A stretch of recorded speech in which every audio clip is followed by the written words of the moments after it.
The Battle of Bunker Hill was a crucial early clash in the American Revolutionary War. Let's dive into the dramatic events that led to this intense conflict. Tensions were boiling over between the American colonists and the British government by 1775. Issues like unfair taxation, the Intolerable Acts, and the heavy British military presence fueled resentment among the colonists. In 1774, the First Continental Congress met to voice their frustrations. They decided to boycott British goods, uniting the colonies against oppressive British policies. Then came April 19, 1775. The first shots of the Revolutionary War rang out at Lexington and Concord, igniting a full-blown rebellion across the colonies. Following these skirmishes, colonial militias surrounded Boston, where British troops were holed up. This led to the Siege of Boston, with the British confined to the city and colonists controlling the surrounding areas. Now let's talk about the strategic significance of the Charlestown Peninsula. This area, including Breed's Hill and Bunker Hill, was vital as it overlooked Boston and its harbor.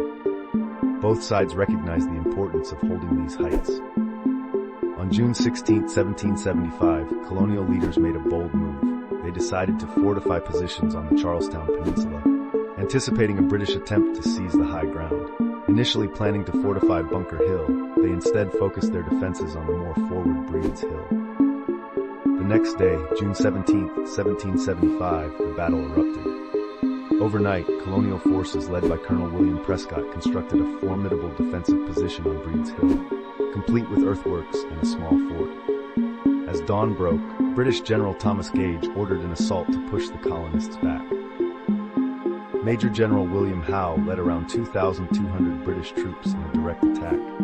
The British charged up Breed's Hill twice, but were met with fierce resistance and heavy losses. The colonists, armed with limited ammunition, held their ground. Finally, the British regrouped for a third assault, this time with bayonets.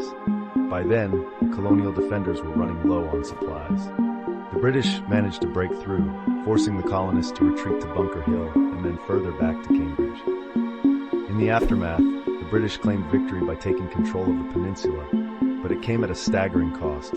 They suffered over 1,000 casualties, while the colonists faced around 450. These heavy losses showed that colonial forces could stand up to the seasoned British army.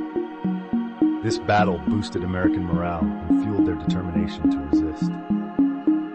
The Battle of Bunker Hill was a defining moment in the Revolutionary War, showcasing the grit and resolve of the American forces and setting the stage for the prolonged struggle that lay ahead.